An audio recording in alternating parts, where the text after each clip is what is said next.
Hello students. We start this lecture with this classification of irrigation system, right?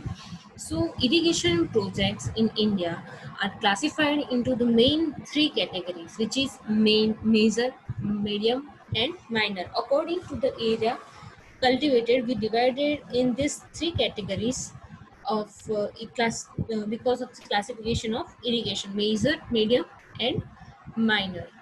The major irrigation projects, in these projects which have a culturable command area, which is also known as also short form written as a CCA, of more than 10,000 hectare, but more than but less than 2,000 hectare utilize mostly surface water resources, right? In the second one, medium irrigation projects, the projects which have CCA, which is also known as culturable commanded area, less than 10,000 hectare, but more than 2,000 hectare, utilizes mostly surface water resources. And the last one is a minor irrigation projects, which projects which with culturable commanded area CCA, which is less than or equal to 2,000 hectare, utilizes both groundwater and local surface water resources, right? What are this outlook of national water policy? Our country had adopted a national water policy in the year 1987, which was revised in 2002. The policy document lays down the fact that the planning and development of water sources should be governed by the national perspectives, right? What are the aspects related to this irrigation from this policy? Irrigation planning, either in an individual project or in a watershed, such as whole, should take into account the irrigability of the land, cost effective irrigation options possible from all the available sources of water, and appropriate irrigation techniques for optimizing water use efficiency. So there should be a close integration of water use and land use policies. Water allocation in an irrigation system should be done with this due regard to equity and social justice. So, concentrate efforts should be made to ensure that the irrigation potential created is fully utilized. Irrigation being the largest consumer of fresh water, the aim should be to get optimal productivity per unit of water. We start this new chapter, methods of irrigation, right? There are mainly three basics methods are available in nowadays. First is a surface irrigation method. Second is a sprinkler irrigation method. The third one is a subsurface irrigation methods.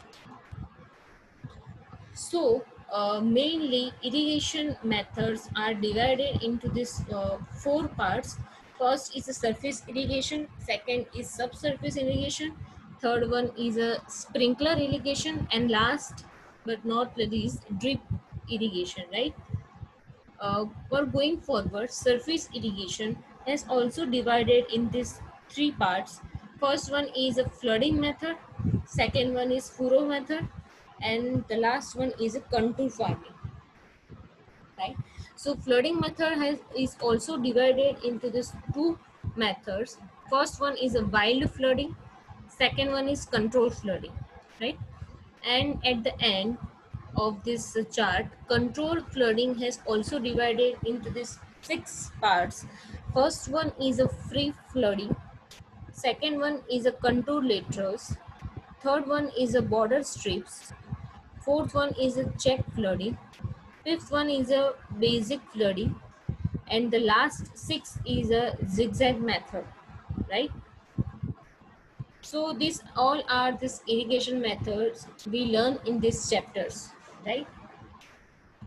Next is what are the factors affecting choice of the irrigation methods, right? So we starting with the first point, soil characteristics of the land to be irrigated. It has doing a mainly most important part in this choice of this irrigation method, right?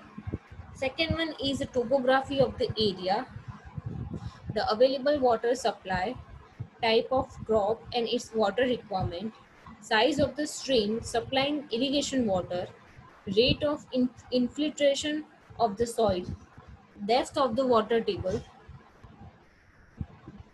depth of the root zone of the plant, amount of water required in each irrigation, and possible erosion hazard of soil. So this all these factors of this choice of the irrigation method is mainly this mainly explained in with this irrigation technique or method, starting with the soils, and next is water supplies or water requirement of the crop, and third one is a water supply where the water gets from this irrigation method, which was a stream or a river, etc., etc., right? Next is a water table, right? Root zone of the plant, what are this amount of water required, and erosion hazard of soil is possible or not. So these all factors are uh, affecting the choice of the irrigation method. Next one is the method of irrigation should fulfill the following objectives. So first objective is the method of irrigation should be such that an adequate amount of water is stored in the root zone of the plant. If the water amount of water are less stored in the root zone of the plant, there hence the all crop failures occurs, right? So there is an important point. So the whatever method we choose, we should this we should consider that the those methods of irrigation has a certain amount of water which is stored in this root zone of the plant. So the it will make sure this crop does not fail in this when the water are not available with a certain period of time, right? So the method should ensure a uniform application of water, right? The water should not cause soil erosion problem. The method should be sufficient, should be efficient with a minimum wastage of water. The method should not be expensive. The method should be such that the land is not wasted for constructing fill channels or borders or etc.